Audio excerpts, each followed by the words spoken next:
بسم اللہ الرحمن الرحیم الحمدللہ رب العالمین والصلاة والسلام علی اشرف الانبیاء والمرسلین۔ معزز ناظرین، الحمدللہ آج کے اس پروگرام میں ہم نے 16ویں پارے کے پہلے ربع کی تلاوت سماعت کرنے کا شرف حاصل کیا ہے،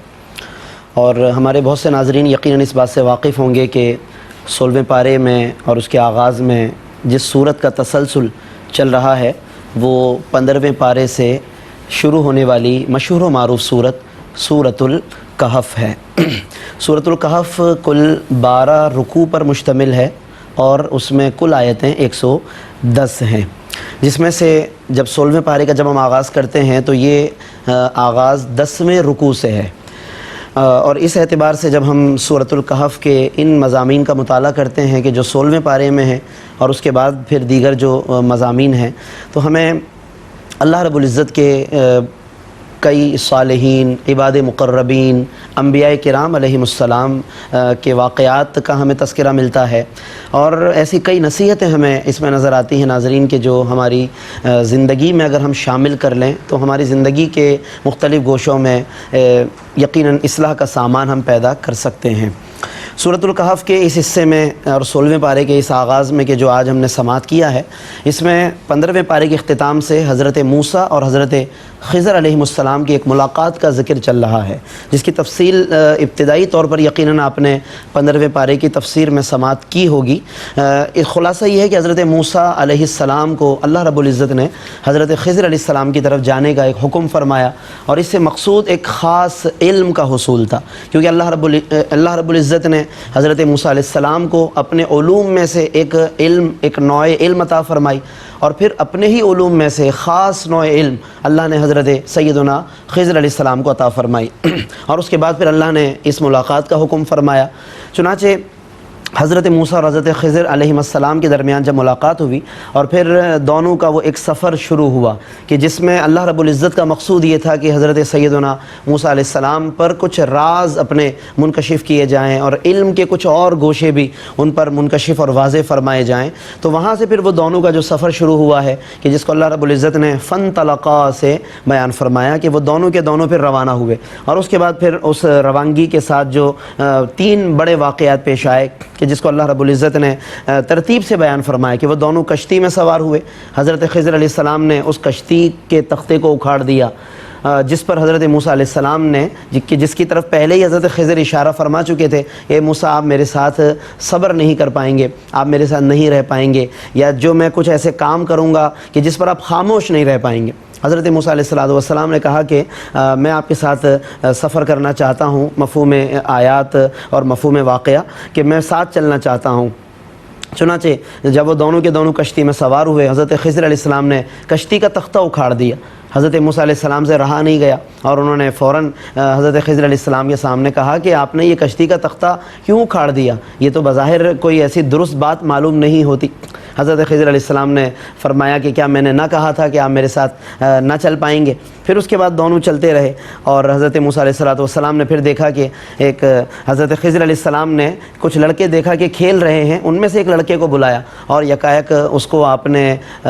موت کی طرف، اللہ کے حکم سے اسے موت کی طرف منتقل فرما دیا۔ حضرت موسیٰ علیہ السلام نے ظاہر ہے کہ پھر وہاں پر ایک اعتراض کیا کہ آپ نے یہ کیسا کام کر دیا کہ ایک ایسا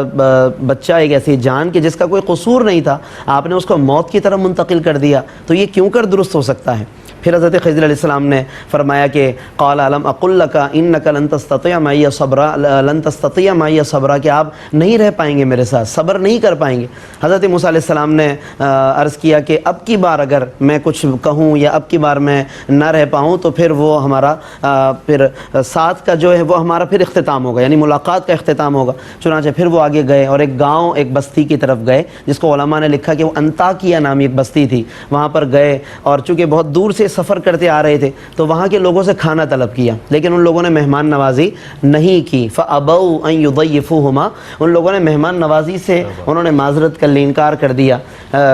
اس پر حضرت خضر علیہ السلام نے کوئی بات تو نہیں فرمائی، لیکن وہاں سے جب نکلنے لگے تو ایک دیوار کو دیکھا کہ وہ گرنے والی ہے۔ اراد ان ينقض ایک دیوار گرا چاہتی ہے فاقامہ، حضرت خضر علیہ السلام نے اس دیوار کو درست کر دیا۔ حضرت موسیٰ علیہ السلام نے پھر عرض کیا کہ عجیب بات ہے یہ کہ جن لوگوں نے مہمان نوازی سے انکار کیا تو آپ نے ان کی دیوار کو ٹھیک کر دیا، یہ بڑی عجیب باتیں ہیں۔ ظاہر ہے کہ تینوں واقعات بڑے عجیب تھے کہ کشتی میں سوار ہوئے، اسی کشتی کا تختہ اکھاڑ دیا، ایک لڑکے کو بلا کر اس کو موت کی طرف منتقل کر دیا، ایک بستی میں گئے جو مہمان نوازی نہیں کر رہے ان کی دیوار درست فرما دی، یہ باتیں بڑی عجیب تھی۔ پھر حضرت خضر علیہ السلام نے کہا کہ اب یہ ھذا فراق بینی و بینک، یہ میرے اور آپ کے درمیان اب یہ جدائی کا وقت ہے، علیحدگی کا وقت ہے، لیکن میں وہ راز بتا دیتا ہوں کہ جو ان تینوں واقعات کے اندر پوشیدہ ہیں۔ چنانچہ آپ نے ترتیب سے پھر اس کی تفصیل بیان فرمائی۔ اما السفینۃ فکانت لمساکین یعملون فی البحر، بات یہ ہے کہ کشتی جس میں ہم سوار ہوئے تھے وہ کچھ مسکینوں کی ہے، غریب لوگوں کی کشتی ہے۔ آگے ایک بادشاہ ہے کہ جو صحیح سالم کشتیاں چھین لیتا ہے،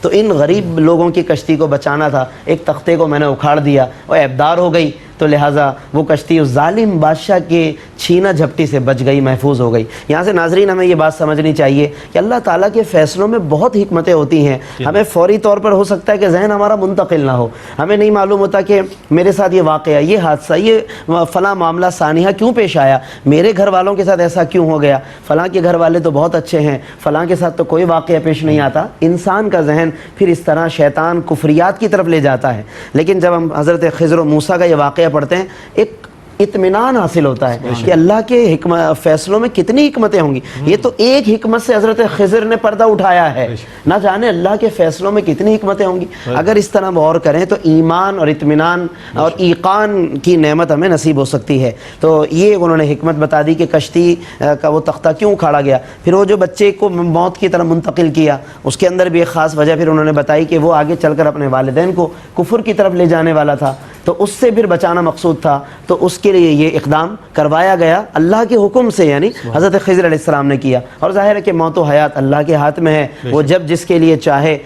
حضرت خضر کو حکم فرما دے، جب جسے چاہے جس کے لیے حضرت اسرائیل کو براہ راست حکم فرما دے۔ رب تبارک و تعالیٰ ہی یحیی و یمیت، حیات ممات وہی دینے والا ہے، تو یہ اس کا ایک فیصلہ تھا، حضرت خضر کے ہاتھوں اس کو ظاہر کیا گیا۔ یہاں پر ایک بات یہ بھی پتہ چلی کہ اللہ کے جو نیک بندے ہوتے ہیں وہ دراصل اللہ تبارک و تعالیٰ کی قدرت کے اظہار کا ذریعہ ہوتے ہیں، لہذا اللہ کے کسی نیک بندے کے ہاتھوں کوئی کرامت، اللہ کے نبی کے ہاتھوں کوئی معجزہ صادر ہو تو وہ کوئی مطلب ایسے خدا نخواستہ تعجب کی بات نہیں کہ سن کر دیکھ کر فوراً انکار کرنے کی طرف دل متوجہ ہو جائے، نہیں،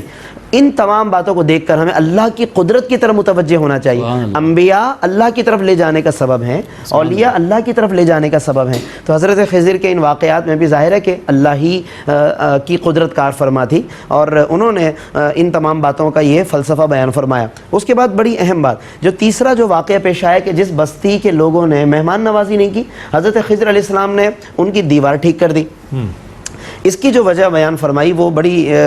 یعنی قابل توجہ ہے، خاص طور پر قابل توجہ ہے۔ انہوں نے فرمایا کہ وَأَمَّا الْجِدَارُ، جہاں تک اس دیوار کا تعلق ہے، فَكَانَ لِيَتِيمٍ أَمَّا الْجِدَارُ فَكَانَ لِغُلَامَيْنِ يَتِيمَيْنِ فِي الْمَدِينَةِ۔ حضرت خضر علیہ السلام فرماتے ہیں کہ جہاں تک اس دیوار کا تعلق ہے کہ جو میں نے صحیح کر دی تھی، تو وہ دراصل دو یتیم بچوں کی دیوار تھی۔ وَكَانَ تَحْتَهُ كَنْزٌ لَهُمَا، اور اس دیوار کے نیچے ان کا خزانہ چھپا ہوا تھا۔ ایک نبی کی نگاہ کہاں تک کام کر رہی ہے، یہ بھی اہم نقطہ ہے۔ اور حضرت خضر کی نگاہ کا جب یہ عالم، تو والی طیبہ آقائے دو جہاں صلی اللہ علیہ وسلم کی نگاہ کرم اور ان کی نگاہ کی وسعتوں کا کیا اندازہ کیا جا سکتا ہے کہ وہ دیوار کے نیچے کے مدفون خزانے کو دیکھ رہے ہیں اور فرماتے ہیں وَكَانَ تَحْتَهُ كَنْزٌ لَهُمَا، کہ اس کے نیچے خزانہ چھپا ہوا ہے۔ اور اچھا، اس دیوار کو بچانے کا اصل سبب کیا تھا؟ حضرت خضر کہہ رہے ہیں وَكَانَ أَبُوهُمَا صَالِحًا، بات یہ ہے کہ ان دونوں بچوں کا والد بہت صالح اور نیک اور اللہ کا ولی تھا۔ یہاں سے پتہ چلا کہ جو اللہ کے نیک بندے ہیں، جو اللہ کے مقربین ہیں، ان کی برکتوں کا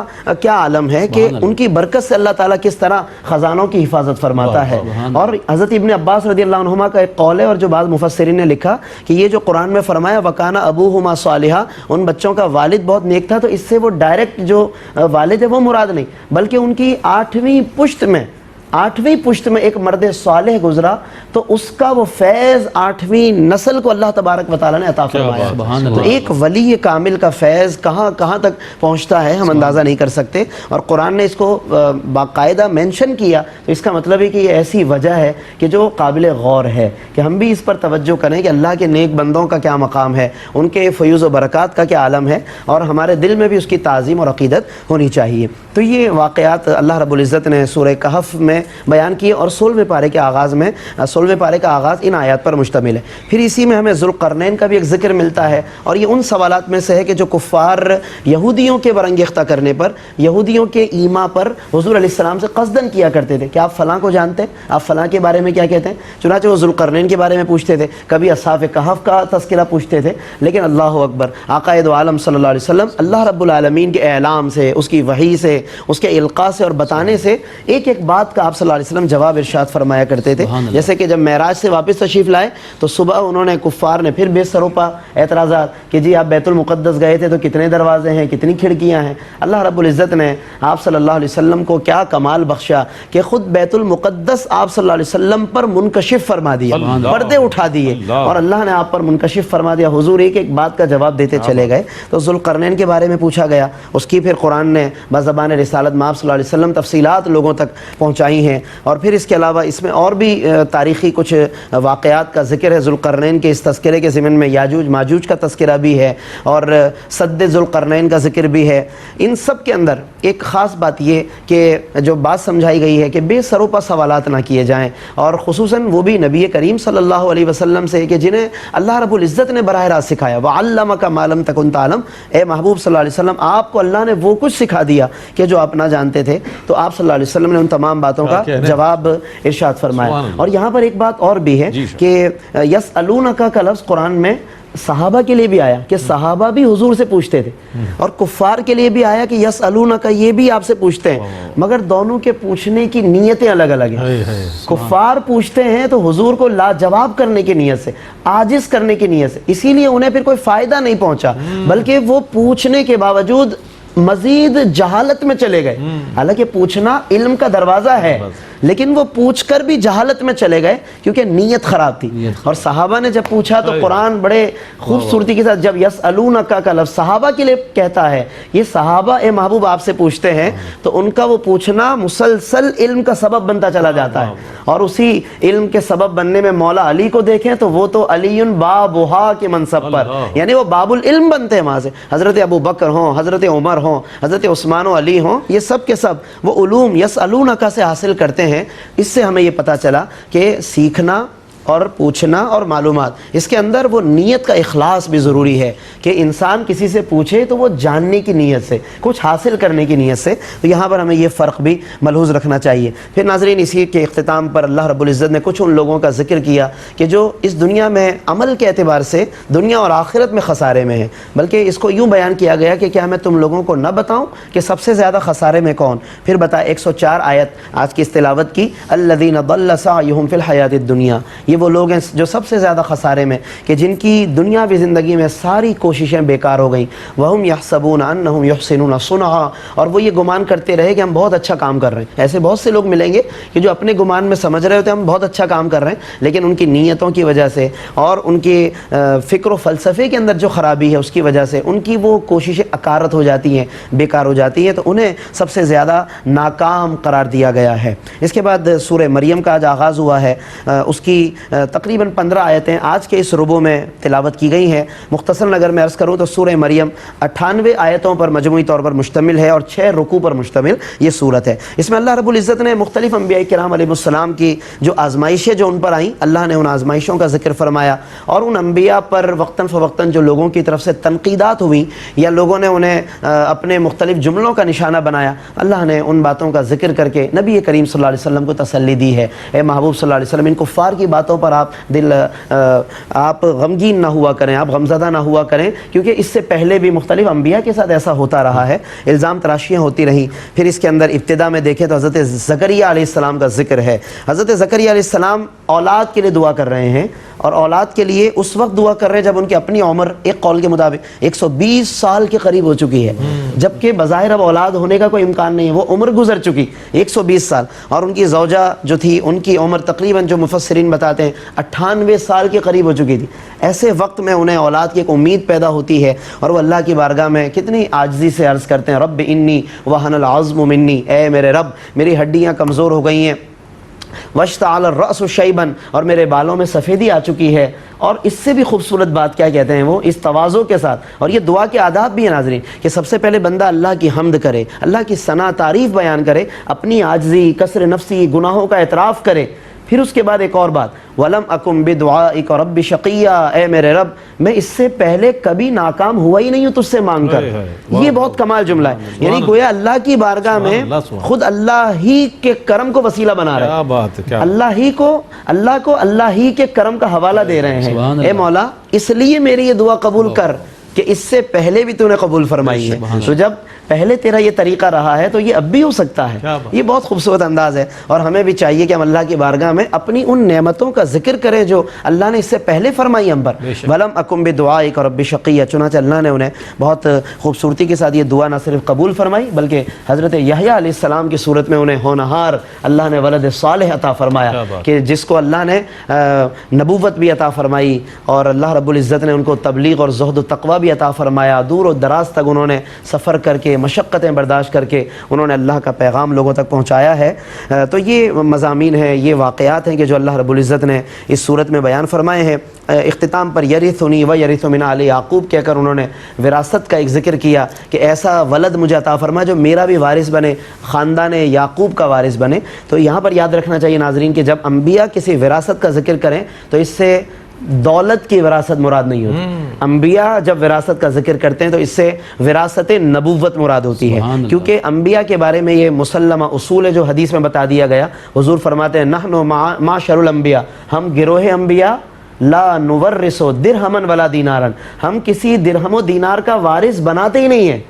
ہم کسی درہم و دینار کا وارث نہیں بناتے۔ یعنی انبیاء کی جو وراثت ہوتی ہے وہ درہم و دینار نہیں ہوتی بلکہ وہ علوم ہے، علم ہے، نبوت ہے۔ یعنی اگر وہ نبوت اگر اللہ کے نزدیک جن میں جاری ہوئی تو وہ نبوت ہے، ورنہ جہاں نبوت مکمل کر دی گئی، ختم نبوت آ گیا، اس کے بعد پھر ولایت ہے، اور اس کے بعد علوم ہیں، علم کی خیراتیں ہیں جو اللہ نے صحابہ میں، تابعین میں اور علماء میں قیامت تک کے لیے جاری فرما دی۔ تو انبیاء کے لیے وراثت سے مراد وراثت نبوت ہوا کرتی ہے۔ یہ مضامین ہیں جن کی طرف ہم نے اختصار کے ساتھ اشارہ کیا ہے۔ انشاءاللہ سورہ مریم کا تسلسل آگے جاری ہے، اگلے حصے میں انشاءاللہ مزید ہم سورہ مریم کے کچھ مضامین بیان کریں گے۔ اللہ تعالیٰ ہم سب کو ان تمام مضامین کا فیض عطا فرمائے، ان پر عمل کرنے کی ہمیں توفیق عطا فرمائے، آمین۔ وآخر دعوانا ان الحمد للہ رب العالمین۔